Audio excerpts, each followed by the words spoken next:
রাতের জমজমাট ব্যাংকক শহর।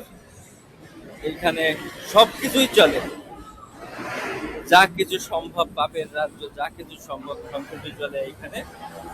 রাতের ব্যাংকক খুবই জমজমাট।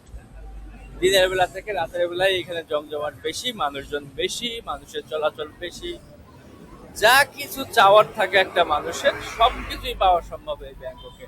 এই যে স্ট্রিট ফুড বিক্রি হচ্ছে বিভিন্ন টাইপের, বিভিন্ন ফলের জুস, বিভিন্ন প্রসাধনী সামগ্রী, কিছু বিক্রি হচ্ছে। সমস্ত বার গুলাতে নিউ ইয়ার পার্টি চলতেছে। সমস্ত টাইপের নেশা জাতীয় দ্রব্য যা আছে সমস্ত কিছু এই ব্যাংককে পাওয়া সম্ভব। এই হচ্ছে ব্যাংককের রাতের জীবন।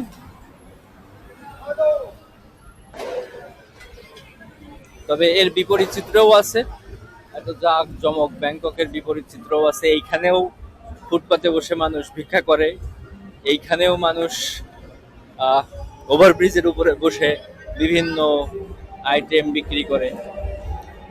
তো আসলে উঁচু মান এবং নিম্ন মান দুইটা মিলেই ব্যাংকক। ব্যাংককের আমরা যেখানে আছি সুকুমবিট, এই এরিয়াটা অনেক জাঁকজমক, অনেক উন্নত।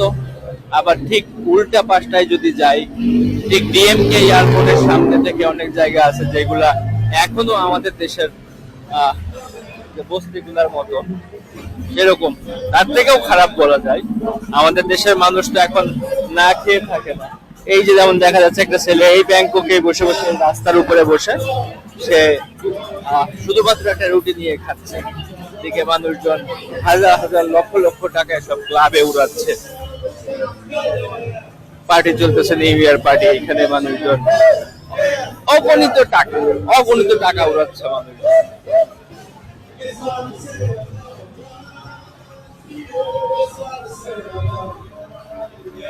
আমি আমার আর একটা ভিডিওতে চেষ্টা করব যে ব্যাংককের অপোজিট যে লাইফটা, সেই লাইফটা দেখানোর জন্য। বাই দ্য ওয়ে, আমাদের যে হোটেলে আছি সেই হোটেলটা খুব কাছে, এইখানে হোটেল অ্যাম্বাসেডর, তার কাছে 7-Eleven সবগুলা এরকম যে এইখানে আপনার সমস্ত নিত্য প্রয়োজনীয় জিনিস আপনি খুব ইজিলি পাবেন। আমাদের হোটেলের পাশের যে রাস্তা সেইখানে।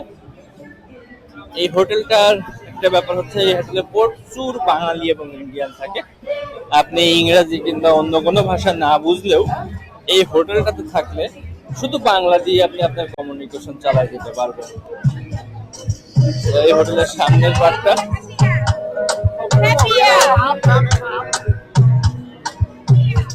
রাতের ব্যাংকক।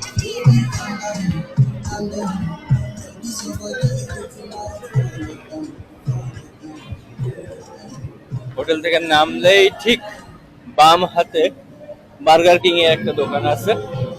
এখানে বাংলাদেশিদের অনেকগুলা দোকান আছে এবং এইখানকার বাংলাদেশিরা খুব হেল্পফুল। এখানে সোহাগ ভাই নামে একজন আছেন, উনিও বেশ হেল্প করেন।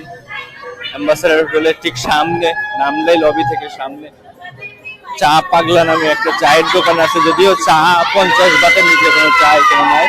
এখানে মাসাজ পার্লারে এরা উদযাপন করতেছে নিউ ইয়ার। এইখানে একটা দোকান আছে যে দোকান থেকে আমরা গাড়ি ঠিক করলাম, BD trading company limited Bangkok. এইখান থেকে বেশ কিছু চকলেট নিলাম, অনেক কিছু। এই হচ্ছে আমাদের হোটেলের ভিউটা।